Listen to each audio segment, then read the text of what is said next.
Raiders and the Bengals getting together in Cincinnati on Saturday.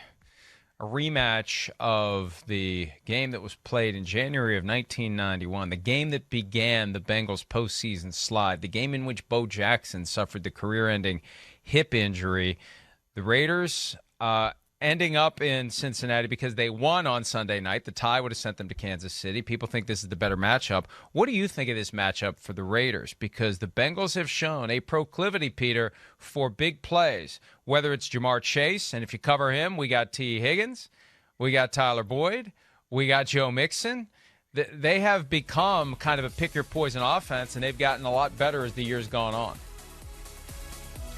You know, I kind of feel for the Raiders a little bit, who have, speaking of analytics, who've gotten one corner in the top 50 of the Pro Football Focus rankings. And this is going to be a game where seemingly a tired Raiders team flies across country in a short week and plays in a Saturday afternoon game after playing a 5-quarter Sunday night game. And all I can say is, if Al Davis were alive, we would have heard about how the NFL hates the Raiders and wants the Raiders out of the playoffs. I guarantee you that's what he would have said after playing a 5-quarter game, that you have the short week and you're going east to play in Cincinnati. All they had to do was take the tie, and they would have had one more day. Everybody was like, oh, they can't go play the Chiefs again. The Chiefs beat them twice. Well, the Bengals beat them 32-13, and you would have had an extra day. If you just take the tie, you have the extra day, and you go back to a place where you play every year. You don't know You're not that gonna be at intimidated. The time. Yeah. Well, yeah, they had the schedule set. They knew that Cincinnati was hosting the game. You don't know it. When you take the field, you didn't know Good that. point. But somebody should have told him. Somebody should have called down from the press box, even though that's a violation. I think this is going to be a tough game for the Raiders for all the reasons you mentioned. And the Bengals, Peter, none of these guys were alive the last time they won a playoff game. Right. They don't care about this streak. That's the Joe Burrow magic. He doesn't care that the Bengals have been a downtrodden franchise for years. He's there. He's got talented teammates there, and that's all that matters. And to me, that's why they've got the potential to get hot here and go on a run, because it's almost like they don't know they're not supposed to be good. Look, here's the bottom line with Joe Burrow. He's not going to say this, Mike, okay? But I talked to him the week before they played Kansas City, and I asked him a question about facing the great Mahomes. And in his answer, he did not mention Patrick Mahomes. He didn't even refer to him. And look, that could be an absolute total coincidence. But to me, it is a great example of what goes through Joe Burrow's mind. And that is this. And this is my interpretation of Joe Burrow. What goes through his mind is, Patrick Mahomes is good, but I'm just as good as Patrick Mahomes, and we are going to kick his rear end. I mean, and again, he'd never say that, but his attitude and his tone convey that, and have conveyed that since the moment he was drafted. And I remember talking to him after he was drafted, in which he basically said, I could give two flips about the history of the Bengals. We're going to win. We will win. And that's why when I look at what the Bengals have done, on the one hand, I'm surprised. And in my opinion, it's Joe Burrow, Tom Brady, and Aaron Rodgers, in a contest for the MVP. That is what happens when you play great and you take a downtrodden franchise from last to first in the AFC North, and you sweep the best two teams historically in that division. You go 4-0 against the Ravens and the Steelers. Josh Allen was supposed to be an MVP candidate this year. The Bills quarterback, still someone who is squarely on the radar screen for Patriots coach Bill Belichick as they prepare to get together on Saturday night. Here's Belichick from earlier in the week talking about the problem that Josh Allen presents.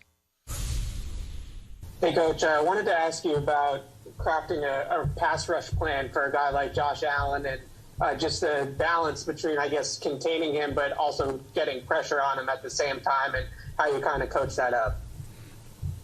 Yeah, it's you hit the nail on the head. That's exactly what it is. It's rushing, but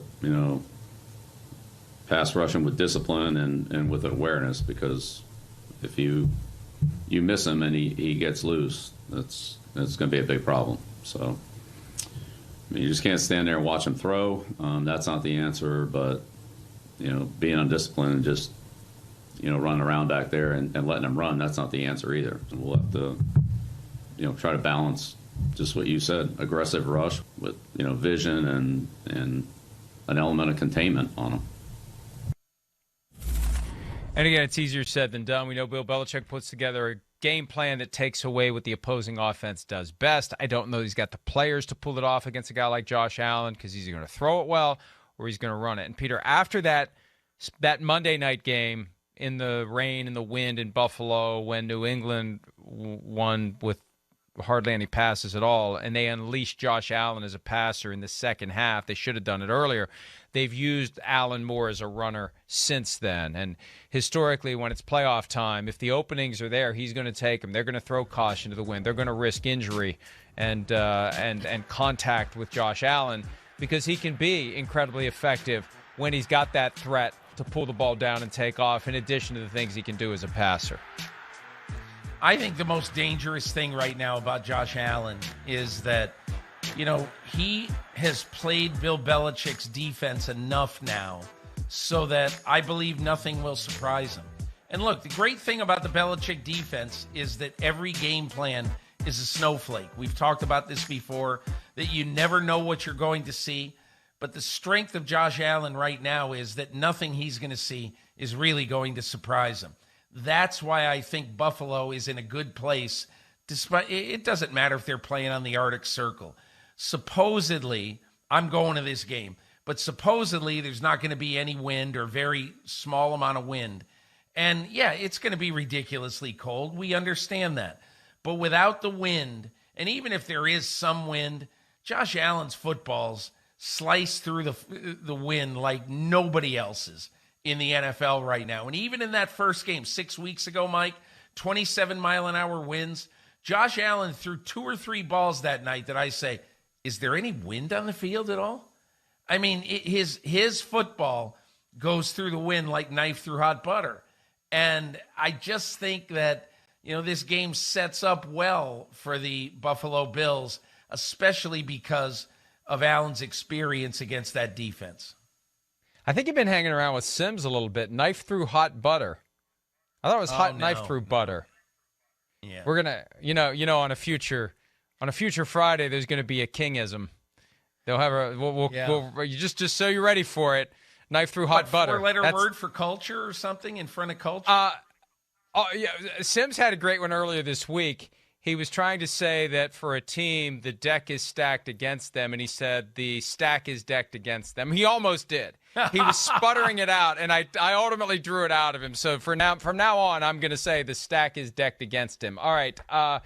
Look, it's not going to be easy for the Patriots, but, Peter, there's got to be value in Bill Belichick. All these games over the past 20 years, single elimination, understanding that the weight of the season is riding on it, and can the opponent meet the moment? The Bills have been the little brother that can't beat the big brother in ping pong for all this time, and now they get what they want. Be careful what you wish for. Here comes big brother in the playoffs. And we saw last year that first game at home against the Colts, they were vulnerable.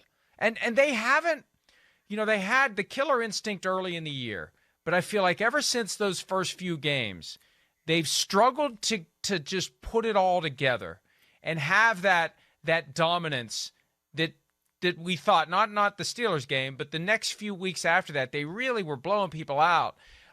They've had a hard time becoming the team we thought they were going to be this year. And, this is the ultimate test. If they can get past the Patriots, they maybe they can beat some of these other teams. I just think psychologically it's going to take everything they can handle.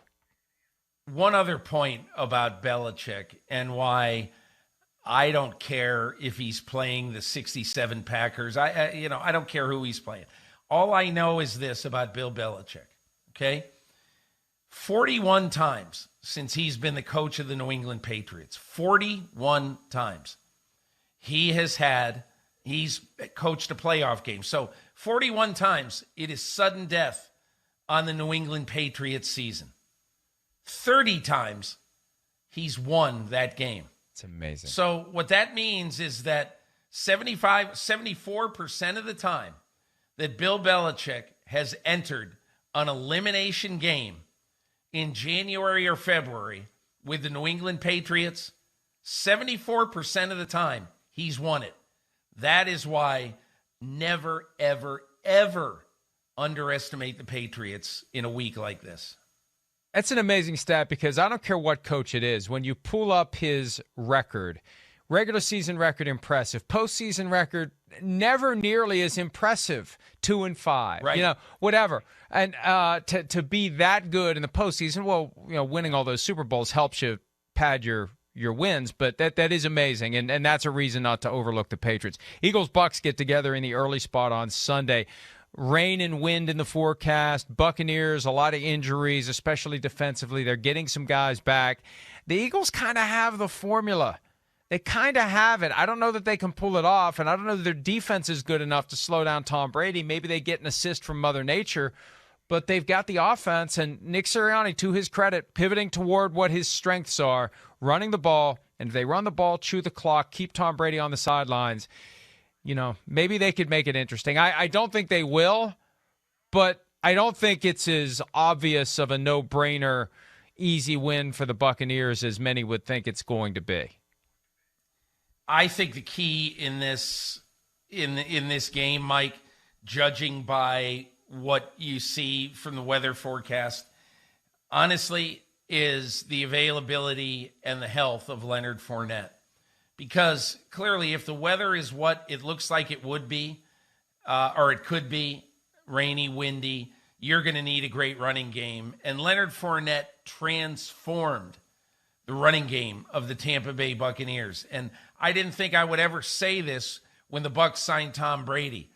But there have been games, at least two I can think of this year, where Leonard Fournette has been more important for the Bucs than Tom Brady. And that could happen again this weekend against Philadelphia, because I'll tell you this right now. Philadelphia is on a roll with the running game. And again, you say, well, geez, now they got Vita Vea. There's no way they're going to concentrate on running the ball against Tampa Bay. Maybe not. But I wouldn't be surprised if this game comes down to the best running game wins. And one of the important things to remember, and a big difference from last year to this year, last year there was a much greater sense in the Tampa Bay offense of Tom Brady fully embracing whoever was on the field, comfortable with whoever was on the field. He really has gravitated toward his guys this year, and some of his guys aren't there. You mentioned Fournette. He needs to have Fournette there. Antonio Brown, long gone. It's Mike Evans. It's Rob Gronkowski. We don't have that same sense of interchangeable parts in the offense that we had last year, and it may make it easier for a defense to know who to really key on, because last year it didn't matter.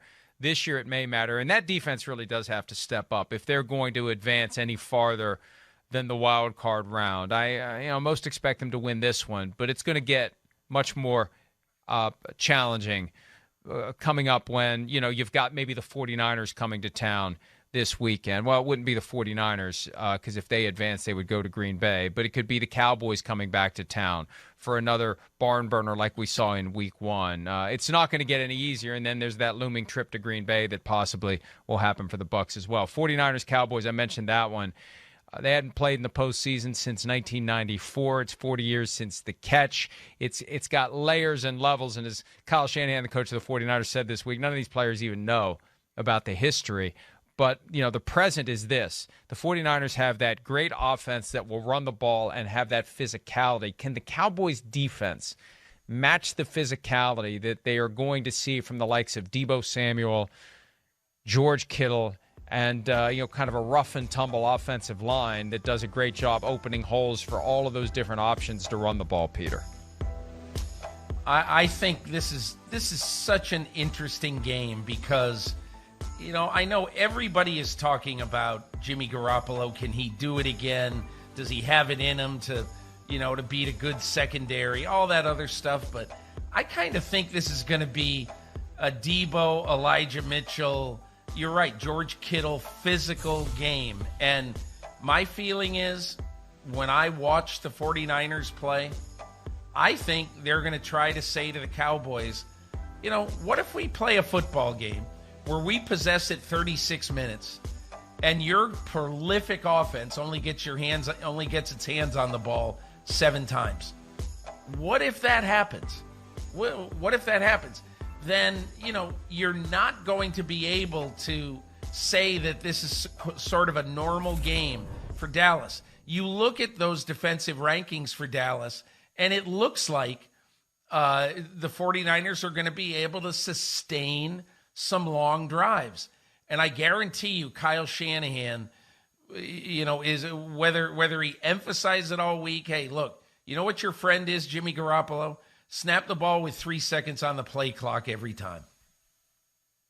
Yeah, and, it could be a Bob Greasy game for Jimmy Garoppolo, and that's the great conundrum for the 49ers. He's good enough to help them get closer and closer to the Super Bowl, but at some point he's going to have to make a big throw in a big spot. Can he do it, or will it be another Jimmy G interception? But that is a fascinating game this weekend. I still like what the 49ers can do. Steelers-Chiefs, Sunday night. Peter, I know that the Chiefs are 12.5-point favorites, and Sims and I have been going back and forth on this all week. He is all in on the Chiefs. I just think that the Steelers have slipped into that 2005 vibe all over again when they barely get to the playoffs. They were left for dead. Nobody cares. You throw the Big Ben retirement on top of it. Mike Tomlin, one of the great coaches in the game, he seemed so loose and relaxed on Tuesday when he was talking about how he fell asleep during the Chargers-Raiders game. They know that they are not carrying in any way, shape, or form the burden of expectation in this. And there's a liberation, I think, when it organically happens. It just kind of happens. They are in a spot where nothing at all is expected of them. And I don't think we realize how dangerous that attitude can be, especially if the Chiefs are feeling the slightest bit tight on Sunday night when they recognize they're supposed to win this game by 30 points. And all of a sudden, we got this team in black and gold that still has some pretty good football players, and they don't care about anything. They're not supposed to be there. The last time we saw the Kansas City franchise in a football game was 6 days ago. And in that football game, we did not see Clyde Edwards-Helaire, their starting running back. We saw Travis Kelce, the all-pro tight end, limp to the sidelines late in the game, grimacing. And we saw all game long the transcendent receiver, Tyreek Hill, not being anywhere near 100%, limpy, gimpy, with a heel injury. So, Mike, I just look at this and say, what team desperately needed the bye more than any team in football this postseason? Kansas City. What team didn't get the bye? Kansas City. And so that's why I say, especially with Cam Hayward and TJ Watt, that's why I say I wouldn't pick the Steelers, but I enter this game with a very much you never know vibe. And Sims and I were talking about it yesterday. They're going to need to come up with something creative to get pressure on Patrick Mahomes without blitzing him. Whether they dust off the old zone blitz package, whether they use some of the things we've seen this year from teams like the Dolphins, where you have an array of guys at the line of scrimmage. You have no idea where the pressure's coming from, which really was the origin of the zone blitz. They need something like that because they need to get to Mahomes. When they played in Week 16, T.J. Watt didn't even touch Mahomes during the game. That's going to need to be different this time around if the Steelers are going to have any chance. But, Peter, we've seen this time and again in the playoffs. Everything changes. The vibe changes. And sometimes you'll see one of these games where the team that is supposed to lose by double digits takes a swing. You kind of close your eyes and swing like George McFly in Back to the Future. You curl up your fist, and Biff's standing there, and you just close your eyes and you swing and you catch them. And after you catch them, everything changes. We've seen that in the playoffs. We saw it last year with the Browns and the Steelers, where it was just an avalanche early, and it was over by the end of the first quarter. So that's what's fascinating about these single elimination games. Anything can happen. And I think I did pick the Steelers, and I'm sticking with it. There's a vibe. Whatever it was that happened Week 17, Monday night in Pittsburgh, with the win and the magical vibe, and everyone was caught up in it. That kind of gets bottled up in these players. It doesn't go away in 2 weeks, and it's going to be 13 days later that they're playing the Chiefs. All right, Monday night game, Super Wild Card Weekend, finishes with the Cardinals taking on the Rams. There's been a lot of angst this week about how 49ers fans invaded SoFi Stadium to the point where Matthew Stafford had to use a silent count. Jimmy G didn't. I don't know how many Cardinals fans are going to show up, but the Cardinals won when they played in L.A. back in Week 4. The Rams won in Arizona on a Thursday night. And before this year, the Rams were blowing out the Cardinals every time they played them. Different vibe this year. The Cardinals have held their own with Los Angeles. Here's the other part of this, really, Mike. I think that when you look at these two teams, obviously they split this year, but you look at these two teams, and to me, the one thing I like about the Rams right now is that they have learned to survive when Detroit Matthew Stafford shows up. They've survived. They basically made a playoff run with Matthew Stafford turning the ball over a couple of times every game, sometimes 3 times. And my feeling about this team right now is that they understand that there's going to be some mistakes made on offense in this game, but we think the explosion and the explosivity, if there is such a word, of this offense can make up for it. On the other side, I can't get over the fact that, other than, last week when they put up 30 in a loss to Seattle, they have really been shaky in the last month of the season. They lose 4 or 5 coming into the playoffs. And I don't know what to expect out of the Cardinals. And to me, the Cardinals have to do 2 things in this game.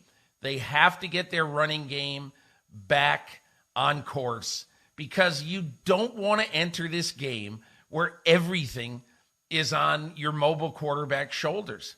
You don't want that. You want to have something where you can balance it so Aaron Donald, doesn't know what's coming. That, to me, is the important element for the Cardinals. And Aaron Donald was the key when they played on that Monday night in December. The first play of the game, he gets a sack, and then the last play of the game. And that clip where it kind of looked like Kyler Murray was going to try to sprint around, make some magic, throw the ball to the end zone. Aaron Donald just decided enough is enough, and down went Kyler Murray, and that was that. And we can't. And now that Von Miller has been there long enough to get comfortable in that defense, all the extra attention that's paid to Aaron Donald, Von Miller has never experienced that. Maybe when he was a rookie before he proved himself, but it wasn't that long ago. I remember Von Miller telling me, I'm getting double teamed and triple teamed. Well, that's not happening with the Rams. So, if the Cardinals overcommit to taking away Aaron Donald, that's fine. But you got to deal with Leonard Floyd and Von Miller if you do. It's going to potentially be a long night for that offense. And, Peter, one last point from me on the Cardinals. Not having DeAndre Hopkins makes a difference in that offense because, again, that's your Aaron Donald. That's your guy that's going to draw extra attention. And if he's not there, it's easier to deploy your 11 players to handle the guys who are on the opposing offense. Hi, I'm Mike Tirico, and thanks for watching. Make sure to hit subscribe for the latest news and highlights from NBC Sports.